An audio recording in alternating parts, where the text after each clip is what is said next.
تفہیم القرآن سید ابو العلا مودودی سورہ نحل آیات 10 تا 23۔ اعوذ باللہ من الشیطان الرجیم بسم اللہ الرحمن الرحیم هو الذی انزل من السماء ماء، وہی ہے جس نے آسمان سے تمہارے لیے پانی برسایا۔ لکم منہ شراب ومنہ شجر فیہ تسیمون، جس سے تم خود بھی سیراب ہوتے ہو اور تمہارے جانوروں کے لیے بھی چارہ پیدا ہوتا ہے۔ یُنبت لکم بہ الزرع والزیتون والنخیل والعناب ومن کل الثمرات، وہ اس پانی کے ذریعے سے کھیتیاں اگاتا ہے اور زیتون اور کھجور اور انگور اور طرح طرح کے دوسرے پھل بھی پیدا کرتا ہے۔ ان فی ذلک لآیات لقوم یتفکرون، اس میں ایک بڑی نشانی ہے ان لوگوں کے لیے جو غور و فکر کرتے ہیں۔ وَسَخَّرَ لَكُمُ اللَّيْلَ وَالنَّهَارَ وَالشَّمْسَ وَالْقَمَرَ، اس نے تمہاری بھلائی کے لیے رات اور دن کو اور سورج اور چاند کو مسخر کر رکھا ہے۔ وَالنُّجُومُ مُسَخَّرَاتٌ بِأَمْرِهِ، اور سب تارے بھی اسی کے حکم سے مسخر ہیں۔ إِنَّ فِي ذَلِكَ لَآيَاتٍ لِقَوْمٍ يَعْقِلُونَ، اس میں بہت سی نشانیاں ہیں ان لوگوں کے لیے جو عقل سے کام لیتے ہیں۔ وَمَا زَرَعَ لَكُمْ فِي الْأَرْضِ مُخْتَلِفًا أَلْوَانَهُ، اور یہ جو بہت سی رنگ برنگ کی چیزیں اس نے تمہارے لیے زمین میں پیدا کر رکھی ہیں۔ إِنَّ فِي ذَلِكَ لَآيَةً لِقَوْمٍ يَذَّكَّرُونَ، ان میں بھی ضرور نشانی ہے ان لوگوں کے لیے جو سبق حاصل کرنے والے ہیں۔ وَهُوَ الَّذِي سَخَّرَ الْبَحْرَ لِتَأْكُلُوا مِنْهُ لَحْمًا طَرِيًّا، وہی ہے جس نے تمہارے لیے سمندر کو مسخر کر رکھا ہے تاکہ تم اس سے تر و تازہ گوشت لے کر کھاؤ۔ وَتَسْتَخْرِجُوا مِنْهُ حِلْيَةً تَلْبَسُونَهَا، اور اس سے زینت کی وہ چیزیں نکالو جنہیں تم پہنا کرتے ہو۔ وَتَرَى الْفُلْكَ مَوَاخِرَ فِيهِ وَلِتَبْتَغُوا مِنْ فَضْلِهِ، تم دیکھتے ہو کہ کشتی سمندر کا سینہ چیرتے ہوئے چلتی ہے، یہ سب کچھ اس لیے ہے کہ تم اپنے رب کا فضل تلاش کرو۔ تفسیر، یعنی حلال طریقوں سے اپنا رزق حاصل کرنے کی کوشش کرو۔ وَلَعَلَّكُمْ تَشْكُرُونَ، اور اس کے شکر گزار بنو۔ وَأَلْقَى فِي الْأَرْضِ رَوَاسِيَ أَن تَمِيدَ بِكُمْ، اس نے زمین میں پہاڑوں کی میخیں گاڑ دیں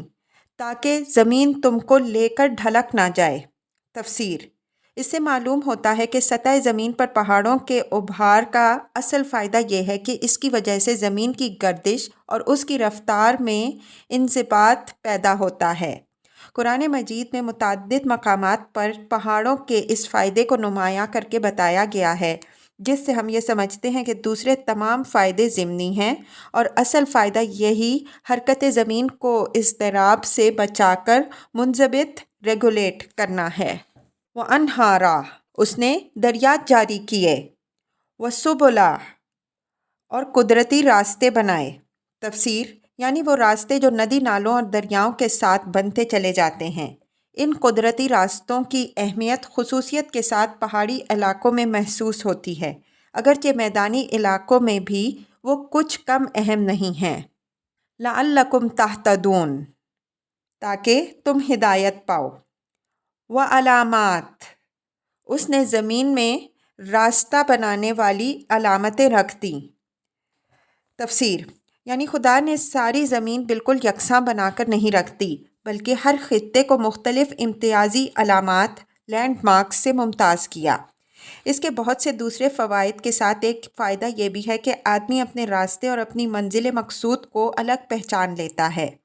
اس نعمت کی قدر آدمی کو اسی وقت معلوم ہوتی ہے جب کہ اسے کبھی ایسے ریگستانی علاقوں میں جانے کا اتفاق ہو جہاں اس طرح کے امتیازی نشانات تقریباً مفقود ہوتے ہیں اور آدمی ہر وقت بھٹک جانے کا خطرہ محسوس کرتا ہے۔ اس سے بھی بڑھ کر بحری سفر میں آدمی کو اس عظیم و شان نعمت کا احساس ہوتا ہے کیونکہ وہاں نشانات راہ بالکل مفقود ہوتے ہیں لیکن صحراؤں اور سمندروں میں بھی اللہ نے انسان کی رہنمائی کا ایک فطری انتظام کر رکھا ہے، اور وہ ہیں تارے، جنہیں دیکھ دیکھ کر انسان قدیم ترین زمانے سے آج تک اپنا راستہ معلوم کر رہا ہے۔ یہاں پھر توحید اور رحمت و ربوبیت کی دلیلوں کے درمیان ایک لطیف اشارہ دلیل رسالت کی طرف بھی دیا گیا ہے۔ اس مقام کو پڑھتے ہوئے ذہن خود بخود اس مضمون کی طرف منتقل ہو جاتا ہے کہ جس خدا نے تمہاری مادی زندگی میں تمہاری رہنمائی کے لیے یہ کچھ انتظامات کیے، کیا وہ تمہاری اخلاقی زندگی سے اتنا بے پرواہ ہو سکتا ہے کہ یہاں تمہاری ہدایت کا کچھ بھی انتظام نہ کرے؟ ظاہر ہے کہ مادی زندگی میں بھٹک جانے کا بڑے سے بڑا نقصان بھی اخلاقی زندگی میں بھٹکنے کے نقصان سے بدرجہ کم ہی ہے۔ پھر جس رب کریم کو ہماری مادی فلاح کی اتنی فکر ہے کہ پہاڑوں میں ہمارے لیے راستے بناتا ہے، میدانوں میں نشانات راہ کھڑے کرتا ہے، صحراؤں اور سمندروں میں ہم کو صحیح سمت سفر بتانے کے لیے آسمانوں پر قندیلیں روشن کرتا ہے، سے یہ بدگمانی کیسے کی جا سکتی ہے کہ اس نے ہمارے اخلاقی فلاح کے لیے کوئی راستہ نہ بتایا ہوگا، اس راستے کو نمایاں کرنے کے لیے کوئی نشان نہ کھڑا کیا ہوگا، اور اسے صاف صاف دکھانے کے لیے کوئی سراج منیر روشن نہ کیا ہوگا۔ وَبِالنَّجْمِ هُمْ يَهْتَدُونَ، اور تاروں سے بھی لوگ ہدایت پاتے ہیں۔ تفسیر: یہاں تک آفاق اور انفس کی بہت سی نشانیاں جو پے در پے بیان کی گئی ہیں، ان سے یہ ذہن نشین کرنا مقصود ہے کہ انسان اپنے وجود سے لے کر زمین اور آسمان کے گوشے گوشے تک جدھر چاہے نظر دوڑا کر دیکھ لے، ہر چیز پیغمبر کے بیان کی تصدیق کر رہی ہے، اور کہیں سے بھی شرک کی اور ساتھ ساتھ دہریت کی بھی تائید میں کوئی شہادت فراہم نہیں ہوتی۔ یہ ایک حقیر بوند سے بولتا چالتا اور حجت و استدلال کرتا انسان بنا کر کھڑا کرنا، یہ اس کی ضرورت کے عین مطابق بہت سے جانور پیدا کرنا جن کے بال اور کھال، خون اور گوشت اور پیٹھ، ہر چیز میں انسانی فطرت کے بہت سے مطالبات کا، حتیٰ کہ اس کے ذوق جمال کی مانگ تک کا جواب موجود ہے۔ یہ آسمان سے بارش کا انتظام، اور یہ زمین میں طرح طرح کے پھلوں اور غلوں اور چاروں کی رویدگی کا انتظام، جس کے بے شمار شعبے آپس میں ایک دوسرے کے ساتھ جوڑ کھاتے چلے جاتے ہیں، اور پھر انسان کی بھی فطری ضرورتوں کے عین مطابق ہیں۔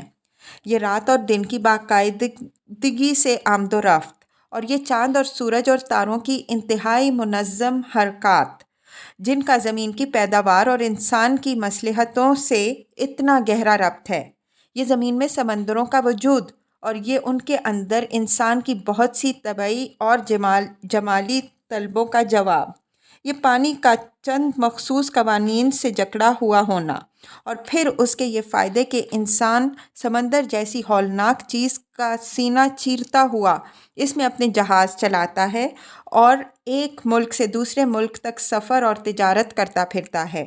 یہ دھرتی کے سینے پر پہاڑوں کے ابھار، اور یہ انسان کی ہستی کے لیے ان کے فائدے، یہ سطح زمین کی ساخت سے لے کر آسمان کی بلند فضاؤں تک بے شمار علامتوں اور امتیازی نشانوں کا پھیلاؤ، اور پھر اس طرح ان کا انسان کے لیے مفید ہونا، یہ ساری چیزیں صاف شہادت دے رہی ہیں کہ ایک ہی ہستی نے یہ منصوبہ سوچا ہے، اسی نے اپنے منصوبے کے مطابق ان سب کو ڈیزائن کیا ہے، اسی نے اس ڈیزائن پر ان کو پیدا کیا ہے، وہی ہر آن اس دنیا میں نت نئی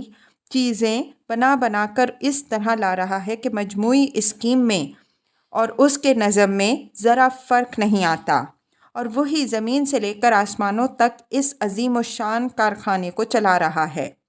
ایک بے وقوف یا ہٹ دھرم کے سوا اور کون یہ کہہ سکتا ہے کہ یہ سب کچھ ایک اتفاقی حادثہ ہے،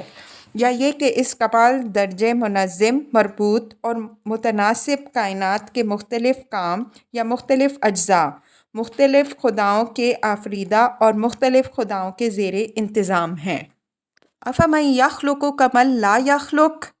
پھر کیا وہ جو پیدا کرتا ہے اور وہ جو کچھ پیدا نہیں کرتا دونوں یکساں ہیں؟ تفسیر: یعنی اگر تم یہ مانتے ہو جیسا کہ فی الواقع کفار مکہ مانتے تھے اور دنیا کے دوسرے مشرکین بھی مانتے تھے کہ خالق اللہ ہی ہے اور اس کائنات کے اندر تمہارے ٹھہرائے ہوئے شریکوں میں سے کسی کا کچھ بھی پیدا کیا ہوا نہیں ہے، تو پھر کیسے ہو سکتا ہے کہ خالق کے خلق کیے ہوئے نظام میں غیر خالق ہستیوں کی حیثیت خود خالق کے برابر یا کسی طرح بھی اس کے مانند ہو؟ کیوں کر ممکن ہے کہ اپنی خلق کی ہوئی کائنات میں جو اختیارات خالق کے ہیں وہی ان غیر خالقوں کے بھی ہوں، اور اپنی مخلوق پر جو حقوق خالق کو حاصل ہیں وہی حقوق غیر خالقوں کو بھی حاصل ہوں؟ کیسے باور کیا جا سکتا ہے کہ خالق اور غیر خالق کی صفات ایک جیسی ہوں گی یا وہ ایک جنس کے افراد ہوں گے، حتیٰ کہ ان کے درمیان باپ اور اولاد کا رشتہ ہوگا؟ افلا تذکرون، کیا تم ہوش میں نہیں آتے؟ وَإِن تَعُدُّوا نِعْمَتَ اللَّهِ لَا تُحْصُوهَا، اگر تم اللہ کی نعمتوں کو گننا چاہو تو گن نہیں سکتے۔ ان اللہ لغفور الرحیم، حقیقت یہ ہے کہ وہ بڑا ہی درگزر کرنے والا اور رحیم ہے۔ تفسیر: پہلے اور دوسرے فقرے کے درمیان ایک پوری داستان ان کہی چھوڑ دی گئی، اس لیے کہ وہ اس قدر عیاں ہے کہ اس کے بیان کی حاجت نہیں۔ اس کی طرف محض یہ لطیف اشارہ ہی کافی ہے کہ اللہ تعالیٰ کے بے پایاں احسانات کا ذکر کرنے کے بعد اس کے غفور الرحیم ہونے کا ذکر کر دیا جائے۔ اسی سے معلوم ہو جاتا ہے کہ جس انسان کا بال بال اللہ کے احسانات میں بندھا ہوا ہے وہ اپنے محسن کی نعمتوں کا جواب کیسی کیسی نمک حرامیوں، بے وفائیوں، غداریوں اور سرکشیوں سے دے رہا ہے، اور پھر اس کا محسن کیسا رحیم اور حلیم ہے کہ ان ساری حرکتوں کے باوجود وہ سالہ سال ایک نمک حرام شخص کو اور سدھا برس ایک باغی قوم کو اپنی نعمتوں سے نوازتا چلا جاتا ہے۔ یہاں وہ بھی دیکھنے میں آتے ہیں جو اعلانیہ خالق کی ہستی ہی کے منکر ہیں اور پھر بھی نعمتوں سے مالا مال ہوئے جا رہے ہیں، وہ بھی پائے جاتے ہیں جو خالق کی ذات، صفات، اختیارات، حقوق سب میں غیر خالق ہستیوں کو اس کا شریک ٹھہرا رہے ہیں اور منعم کی نعمتوں کا شکریہ غیر منعموں کو ادا کر رہے ہیں۔ پھر بھی نعمت دینے والا ہاتھ نعمت دینے سے نہیں رکتا۔ وہ بھی ہیں جو خالق کو خالق اور منعم ماننے کے باوجود اس کے مقابلے میں سرکشی اور نافرمانی ہی کو اپنا شیوا اور اس کی اطاعت سے آزادی ہی کو اپنا مسلک بنائے رکھتے ہیں۔ پھر بھی مدت العمر اس کے بے حد و حساب احسانات کا سلسلہ ان پر جاری رہتا ہے۔ واللہ یعلم ما تسرون وما تعلنون، حالانکہ وہ تمہارے کھلے سے بھی واقف ہے اور چھپے سے بھی۔ تفسیر: یعنی کوئی احمق یہ نہ سمجھے کہ انکار خدا اور شرک اور معصیت کے باوجود نعمتوں کا سلسلہ بند نہ ہونے کی وجہ یہ ہے کہ اللہ کو لوگوں کے کرتوتوں کی خبر نہیں۔ یہ کوئی اندھی بانٹ اور غلط بخشی نہیں جو بے خبری کی وجہ سے ہو رہی ہو، یہ تو وہ حلم اور درگزر ہے جو مجرموں کے پوشیدہ اسرار بلکہ دل کی چھپی ہوئی نیتوں تک سے واقف ہونے کے باوجود وہ کیا جا رہا ہے، اور یہ وہ فیاضی و عالی ظرفی ہے جو صرف رب العالمین کو ہی زیب دیتی ہے۔ والذین یدعون من دون اللہ لا یخلقون شیئا وہم یخلقون، اور وہ دوسری ہستیاں جنہیں اللہ کو چھوڑ کر یہ لوگ پکارتے ہیں وہ کسی چیز کی بھی خالق نہیں ہیں بلکہ خود مخلوق ہیں۔ اموات غیر احیاء، مردہ ہیں نہ کہ زندہ۔ وما یشعرون ایان یبعثون، اور ان کو کچھ معلوم نہیں ہے کہ انہیں کب دوبارہ زندہ کر کے اٹھایا جائے گا۔ تفسیر: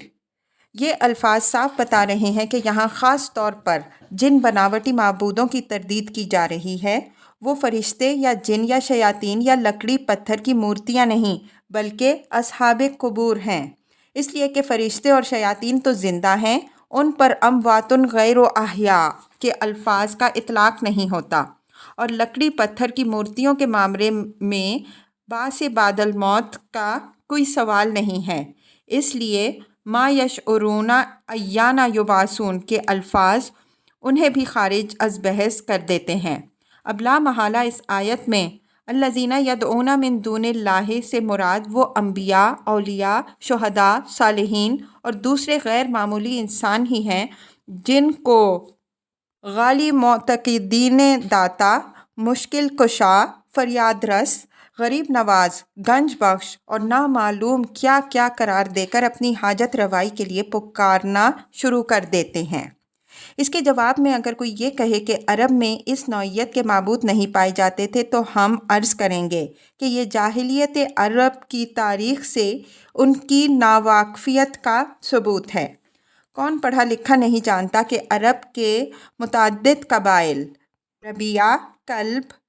تغلب، خزاعہ، کنانہ، حرث، کعب، کندہ وغیرہ میں کثرت سے عیسائی اور یہودی پائے جاتے تھے، اور یہ دونوں مذاہب بری طرح انبیاء، اولیاء اور شہداء کی پرستش سے آلودہ تھے۔